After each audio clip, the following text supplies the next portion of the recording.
Hey everybody, I'm here to do my weekly update, and as always, I hope it finds you well. I am going to start off with typical updates. Um, Definitely have not seen any movement on the scale.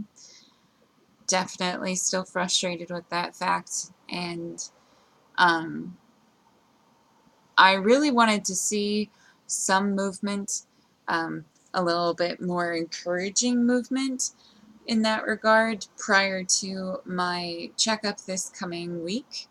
I do have my 9-month checkup on Thursday of this week, which is crazy to think about. Um, I feel like in some ways this just happened.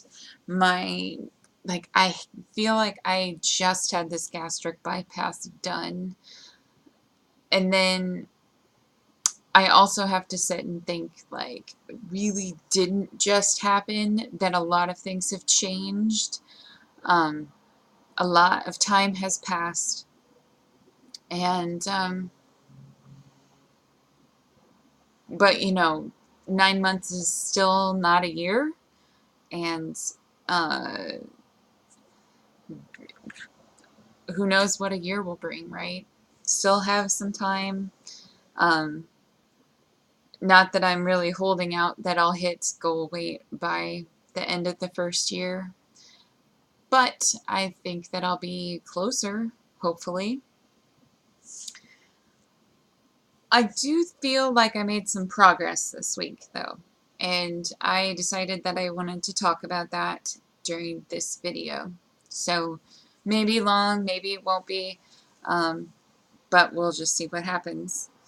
Um, One of the biggest points of progress that I made for myself was I decided to have a pretty candid conversation with my manager at work about how I felt that the increasing workload that I have was starting to impact my ability to appropriately manage my health needs, especially in regards to my surgery.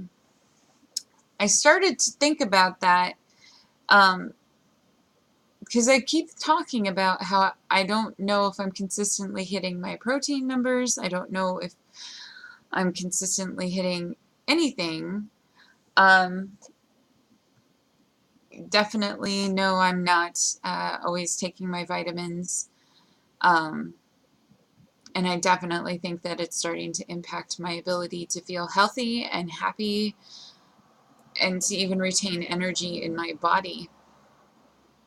And I had the opportunity to sit down with him and just basically tell him that. And with the consistency of the fact that I have not been having regular lunch breaks for weeks now, um, and how consistently I've been coming home with my intended lunch or breakfast still in my backpack, um, I know that I'm not doing what I need to be doing.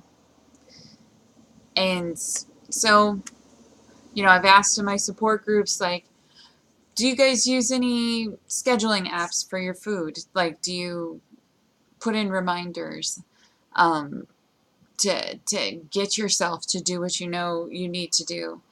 Um, and so many people say no. They either eat when they're hungry or they put in reminders for their vitamins, but they don't do it for meals. And I find that very interesting because I really need it for meals. And so I think that I'm going to, probably after I finish doing this video, actually, because this, even talking about this is like, hello, Lynn, reminder, you need to find that. Um, it's time for me to find something that I can use that will consistently make me do what I need to do, or remind me to do what I need to do, because nothing can make me do those things other than myself. That being said, I had 2 instances this week where well, I guess in the last week and a half, but still, it's pretty significant for me. Sort of related to the surgery, but sort of not. Like, my entire life, I have dealt with pretty severe social anxiety and anxiety issues in general. Um, they've definitely gotten worse as I've gotten older, and I definitely think that they got worse in correlation with my self-perception and my self-respect and the way that I was taking care of myself. Uh, for a long time, you know, I ate my feelings in a way that like was very self-destructive, detrimental to my appearance as well as my health and my ability to feel good about myself.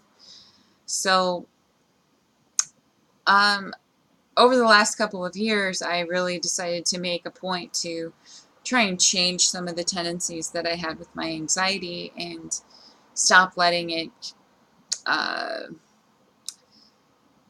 take ultimate control over things that I wanted to do that I was not allowing myself to do simply because I was scared. Now, I know a lot of people out there get very, very sensitive or angry even when you suggest that dealing with mental health issues is a choice, or reversing your symptoms is a choice. I'm not going to say that having those issues initially is a choice, but how you respond and treat and grow with those issues is a choice. And for a long time, I refused to address them. I refused to, you know, do anything constructive, progressive. Uh, I even used to refuse to use medications. I refused medications until it became very apparent that the issues overcame my ability to function properly, and then I started taking medications. And then I began to kind of resent the medications, like a lot of people will.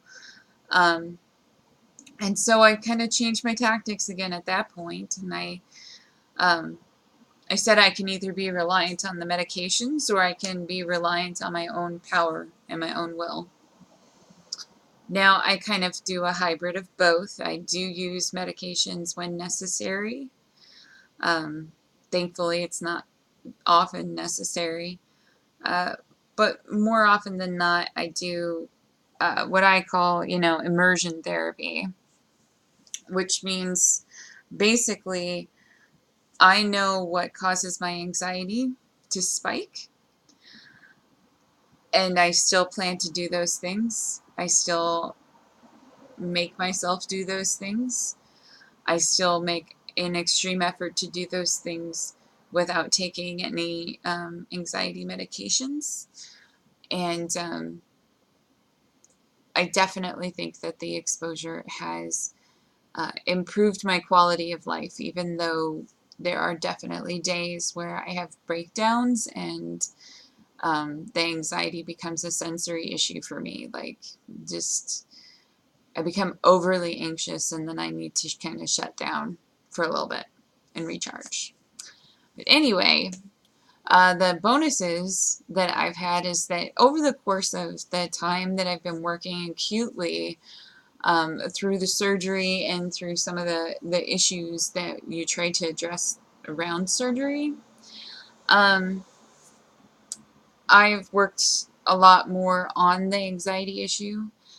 And in the last couple of weeks, I have done one of the things that is very difficult for me to do a couple of times, which is go out to a generally social function and go by myself, go without taking medication prior to doing so. And I managed in both situations to go without having any acute anxiety issues or having to double back or uh, anything of that nature. Like, I was able to go to concerts without freaking out, which was really cool. And it felt like a triumph. It was a triumph. Um, we need to learn how to celebrate those things, even if they don't look obviously like the kinds of successes that we were hoping to see in our lives. Like, we need to give ourselves credit for the things that we are succeeding in. The secondary thing that happened at those that was like kind of a wake-up call to me as the things have definitely changed. In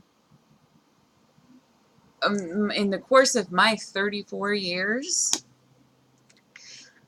I don't remember ever really having gentlemen that were anywhere near my age, anywhere near attractive to me, approach me at all in public. I don't know if it was a self-confidence issue. I don't know if it was an appearance issue. I don't know if it was a combination of all sorts of things. But it does seem that things have changed in my life enough that I am now approachable. I now appear to make some people nervous. Like, they get nervous thinking about starting a conversation with me. And this is a very new experience for me. This is something that, I mean, maybe it's happened at other points in my life and I just didn't have confident enough of eyes to see what was happening. But it was very obvious in the last 2 weeks. Now, because I'm completely not used to it, I completely screwed it up in both cases.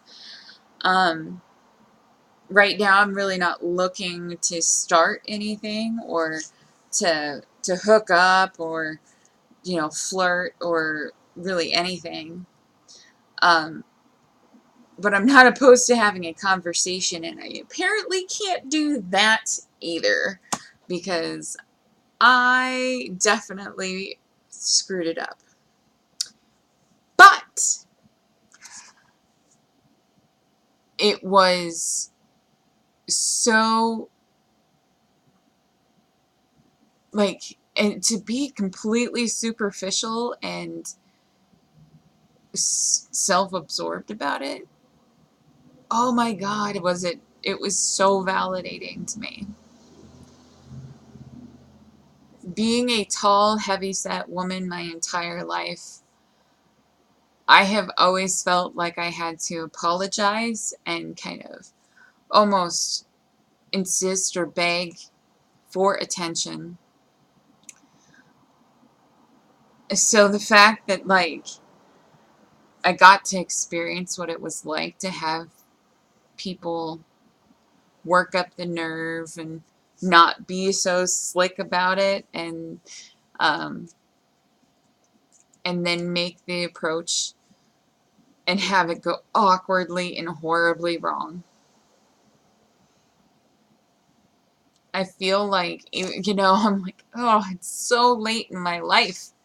This should have been happening when I was in college. This is something that people talk about happening when they were like, oh, I just started bar hopping and like dudes were hitting on me, and I don't know. It made me feel like maybe I'm not doomed. Just a little bit. Just a little bit. Like, maybe there's hope that if what I've got going on right now doesn't work out, that I'm not doomed to be the iguana lady for the rest of my life. Maybe I can at least make some friends, right? So anyway, it was really cool. It's really cool to kind of see that. And I think one of the reasons why it's really cool to see that is because I think what it ultimately shows me is not so much that my body has changed, but that my presentation of myself has changed. As in, like, my physical presentation obviously has changed. But I must hold myself with more self-confidence. I must have a much more pleasant look on my face all the time. I mean, I can stand in a place by myself and make people want to talk to me by just standing there. And that's kind of awesome. So anyway, I'm feeling pretty positive. Not feeling necessarily so positive about my appointment later this week. I think if they do blood work, it's going to be probably not indicating too well. It's probably going to have some problems in it. But I mean, you can only do so much, and I can't make myself lose another 20 pounds by Thursday, so it is what it is, and it's not like I'm going to go to jail because I didn't lose enough weight. I'm not even, I used to get into, like, these things where I would feel like if the doctor got mad at me, then I would feel really bad. And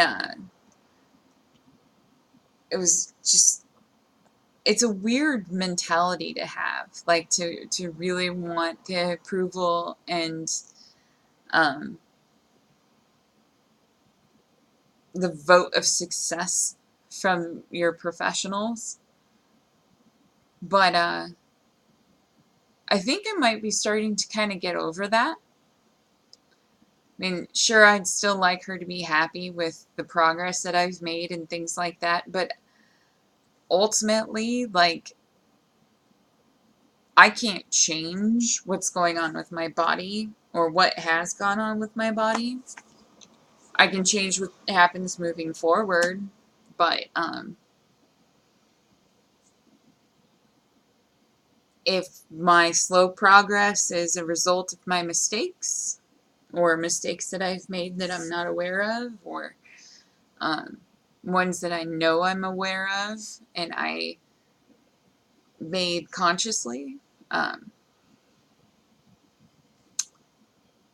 like, all that onus is on me. And whether my surgeon and her team are happy with that or not is kind of irrelevant, because I'm the only one who has to live my life, and I'm the only one who has to live in this body. So the only thing that they can really be concerned about is whether or not I end up having to re-engage them to help fix a problem because I can't fix it myself.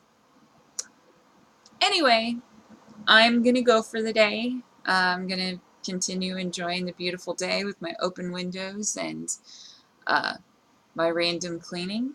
And I'm going to try and kick off the week right. So I hope you guys will do the same, and I will see you next time.